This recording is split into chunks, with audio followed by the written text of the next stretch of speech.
Good morning, everybody, and welcome back to another Subishes video with me and a 1921 to 1928 old type ball end safety razor by Gillette, guys. This is a double-edged safety razor from Gillette in gold finish that I just got at the last antique show I went to. What? I know, last swapperoo, last meeting I went to, and I got one, guys. I found one, and you're never gonna believe it's got a fun story, and it's gonna be fun to use. I'm excited. Come on in, guys. Thank you so much for being here. If you're new to the channel, if this is the first time you've seen this even pop up, thank you for being a part of it. If you go below, give me a thumbs up, give me a sub. I would appreciate it dearly. And to all you guys that are keep coming back for more and more Subishes videos, thank you so much. I can't tell you how much I appreciate you guys, and all your support means everything to me. And without you guys, there would be no channel. There would be no purpose to doing a channel, right? I do it so that I can help you guys get better shaves. That's why I'm doing this, right?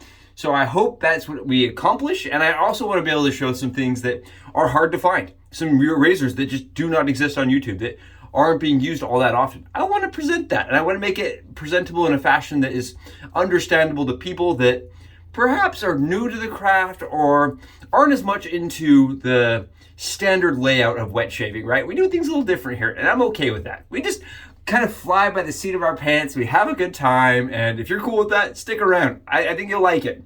Today, guys, we're going to be using, and here we go, we're going to be using Grove by PAA. And Grove, the reason I'm choosing this soap is because part of the challenge today, part of the challenge on Reddit, because we're still doing that. We got 6 more days of the Reddit challenge, the Lather games. And the Lather games is challenging us to use a soap that we could use on a desert island every day forever and not get sick of. And guys, for me, that's Grove. It's not my all-time favorite scent, but what it is it's a scent that takes me back memory lane, right? It turns on that old home recorder video, with a little spool, the slideshow-esque thing. And what I start kind of re-experiencing is like my memories as a kid.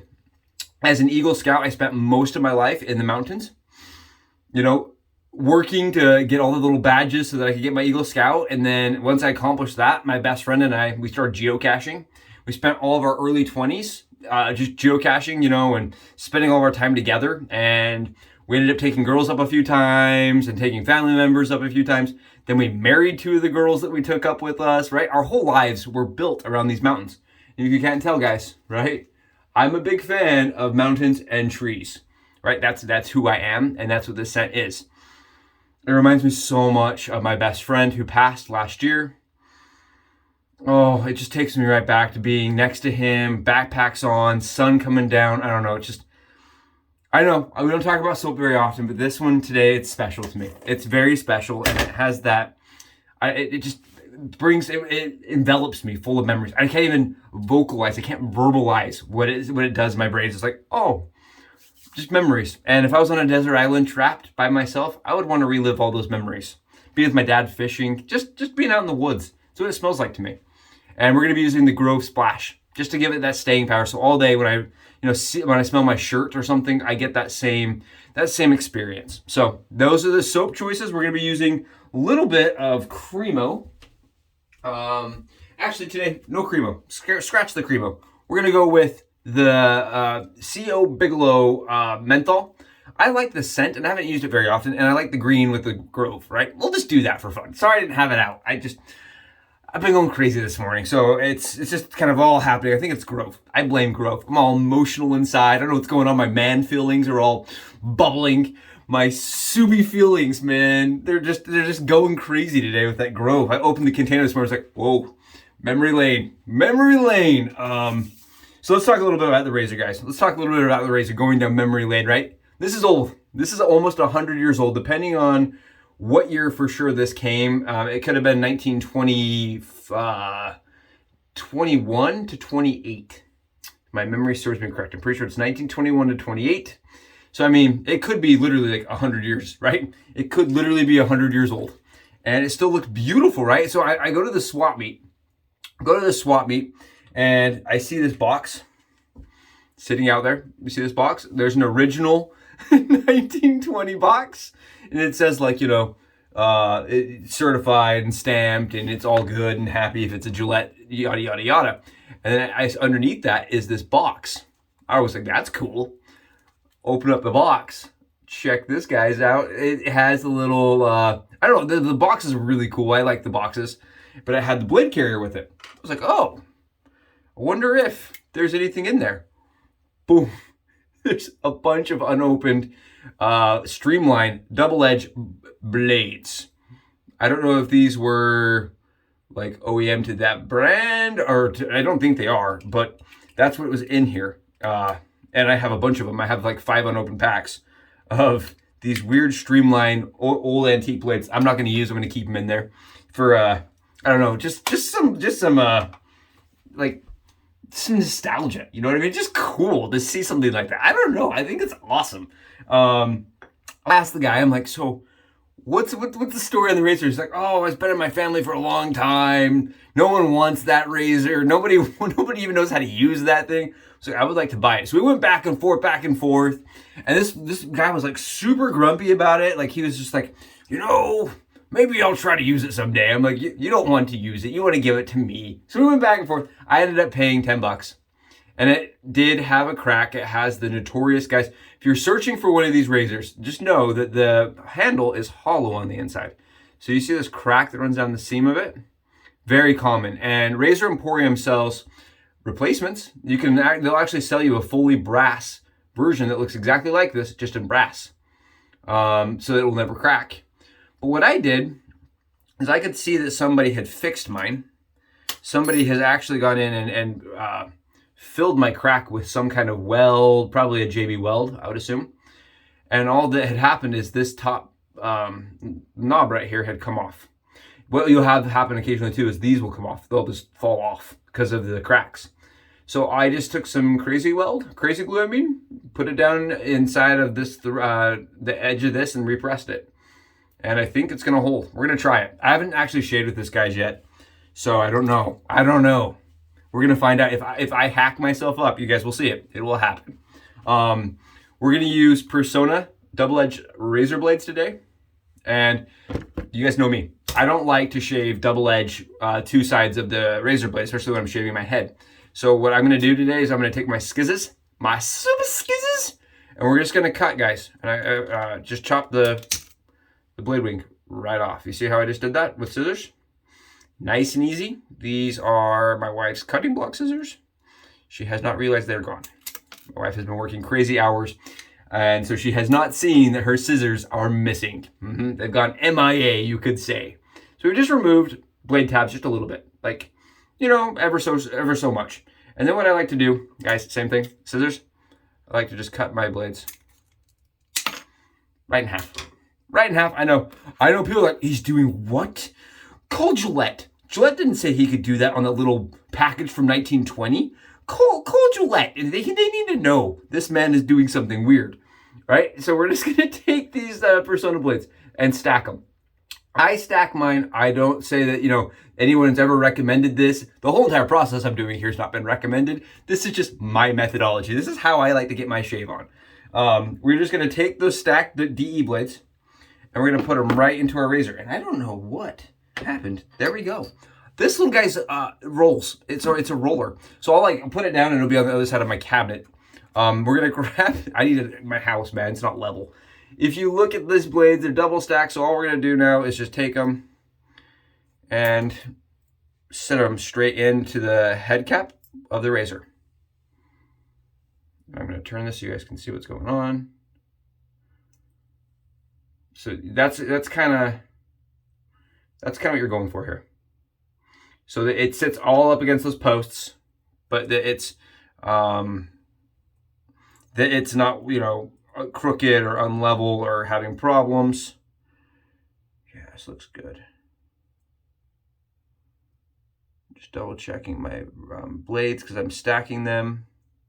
And I could do this off camera and then just have a shave with you guys here, but I feel like that kind of defeats the purpose. You guys want to see the stacking of the blades. Sorry, my blades came unhinged, unstacked. And there we go. there is the stacked double-edged razor blades, one side in an old type. And essentially we just turned an old type into a single edge razor, right? That's all we've done, turned our old type into a single edge. We're going to stack the base plate on, right? This is a three-piece razor, guys, 3 pieces. So it comes in 3 pieces. You build it, you assemble it for a shave. And this has kind of been a proven way to shave for a long time, right? 100 years, this has worked. And mine, the blade has completely moved. So as I like to say, guys, make sure to have a shim handy at all times. And what you're gonna do is you're just gonna tighten it up. Take your shim, take anything you have laying around and just test the blade like this. I just like to test that blade to make sure everything is tight and nothing's moving. And if that's the case, if you don't have any movement and it looks tight and good, you guys can see we have one blade loaded. He loaded a blade. And it's only on one side. I know, 10 minutes. It took us to 10 minutes to get to this part. Holy crap. I can't win. All right, you guys see that? So we got one side inside of a 1921 to 1928 old type, ball type, Gillette safety razor that's supposed to be a double edge. That's really in pretty condition. I'm really glad that the owner of this razor and I could work out a deal that was good for both of us. Because I really think it's beautiful and it'll get a lot of use. You can see, guys, this does have a considerable amount of blade exposure. Not a whole lot of blade gap because I've got it pretty snugged. And what you can do is you can just take your razor, guys, and just loosen it ever so slightly to get a little bit more gap to it, to get a little more efficiency. But I find that the combination of where it's at standard is pretty darn good for me. This is definitely not what they would say is inefficient or unaggressive, right? The term aggressive, I know it triggers some people, right? I have friends that are like, don't call it aggressive. Okay. It's gonna have more blade fill. I'm gonna put it that way, right? When we talk about aggressiveness, what most people mean is blade fill. How does it fill on your skin? How does it translate? That blade exposure, and blade gap, how does it translate to your skin? And that's what we usually define as blade aggression. It doesn't mean a bad thing. I mean, you can have really a lot of blade fill and still get a great shave. It's just kind of a personal preference in learning how to harness that and not be too scared, not be intimidated by a blade fill when you're coming from like a cartridge or something. It's gonna feel different. This is the Grove, guys. Oh man, and you can see I'm using my buddy Jeremy's bowl that he sent me.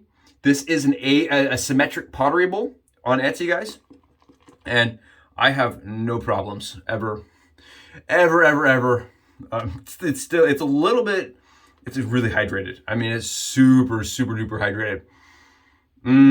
It's nice, really nice. Okay, let's shave. Let's actually shave on this channel. Let's not just talk about shaving and look at shaving. Let's actually shave. We got our blade loaded. We've got good soap, and we've got some CO Bigelow. And this again is their mentholated eucalyptus. Goodness gracious heavens to Betsy. I don't know. I use all these shaving creams as a pre-shave. I just like being able to see that I have all my space covered, especially when I'm on camera and I'm distracted. Right? I did another live shave yesterday, guys, on Facebook. That's why there's no video yesterday. I did a live shave on Facebook. And I didn't cut myself. It was nice. Learned from my first experience. So was not as distracted. It went well. But it's nice to be back on YouTube for a second. Nice to be back on YouTube. Missed you guys yesterday. All right. You see this? This is good stuff. It's just super ultra dense. Ultra dense. And that's one thing about the CK6 line, because that's what this is. This is CK6. Is that it is a very water hungry soap. Look. Yeah, it's good. It's really good. Okay, let's shave. Let's do this thing. Making sure, like I said, I super glued this thing back together because it was cracked. And we're going to test it. I really don't feel like this is an intimidating razor. Honestly, guys. I have a single ring I've shaved with on camera, on channel. And this reminds me very much of the single ring. I couldn't tell the difference between the shave. And I don't feel like the single ring or this one are that intimidating. Very smooth. Very easy to get a good, accurate shave because you can feel where the blade is.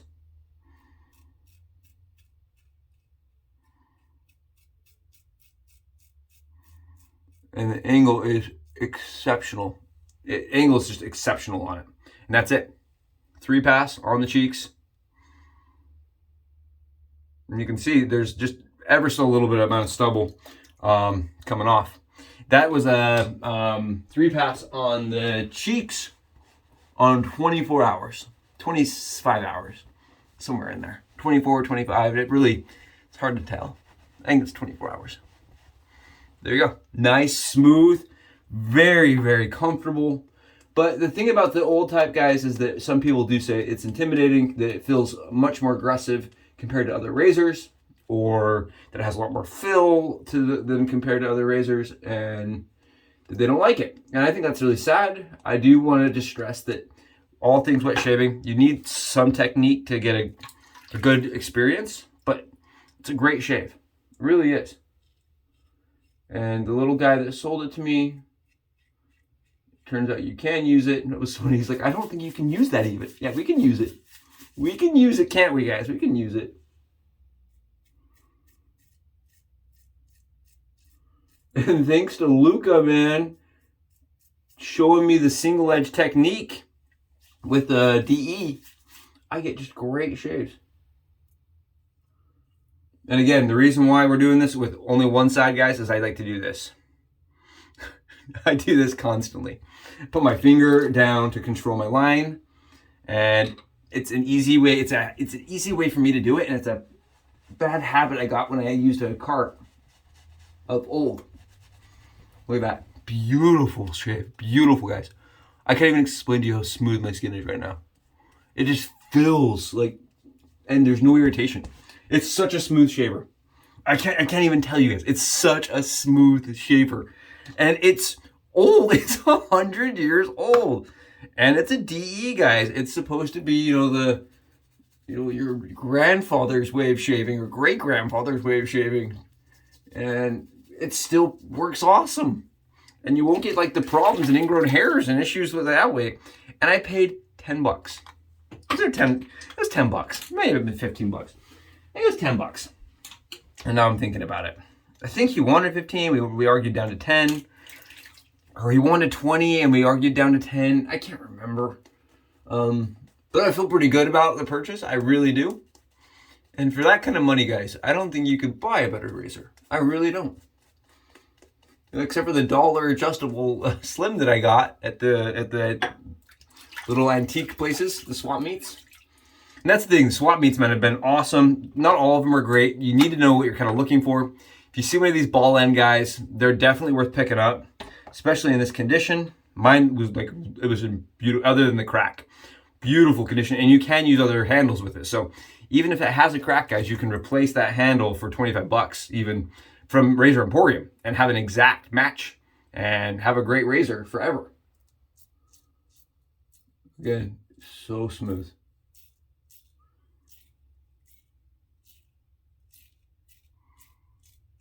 The term smooth does not even match how this feels on the skin, guys. And this is one razor you want to have good form. And what does good form mean, guys? What does good form mean? No pressure, following a 3-pass format where you do with the grain, across the grain, and against the grain, unless otherwise noted. And for me, I cannot do a 3-pass on my, this stuff's going everywhere, on my neck. I can't. I find that it gives me a lot more irritation and actually get ingrown hairs if I do the cross the grain on my neck. It just jacks my neck up. So what I've learned with my neck is, it could be just because it's the method I follow to the cart. 2 against the grain is my neck pass. 2 against the grain, I have awesome shaves. Oh, getting that OG swipe. Getting the OG swipe.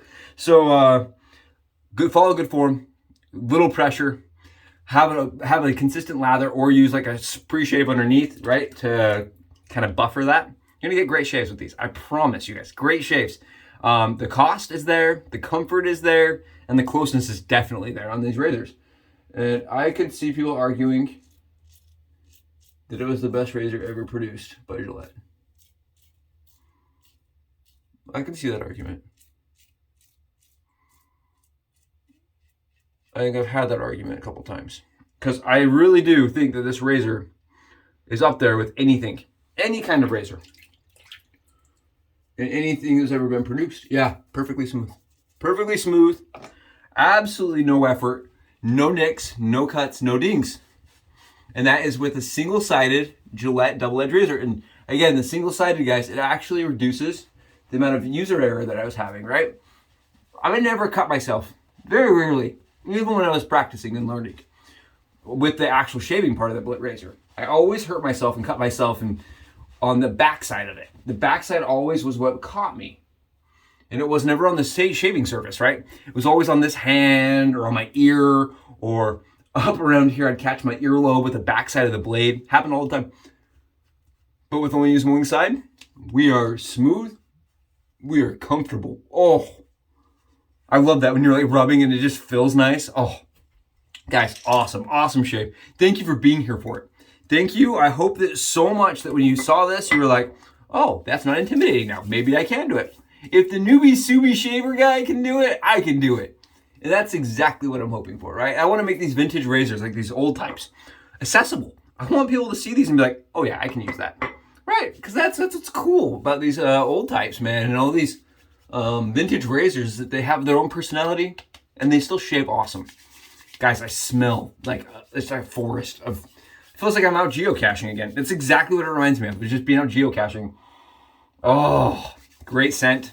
Awesome, awesome way to start the day. I hope your days are fantastic. Give me a thumb, guys. Hopefully this was fun for you guys. You're the best. We'll talk later. Bye!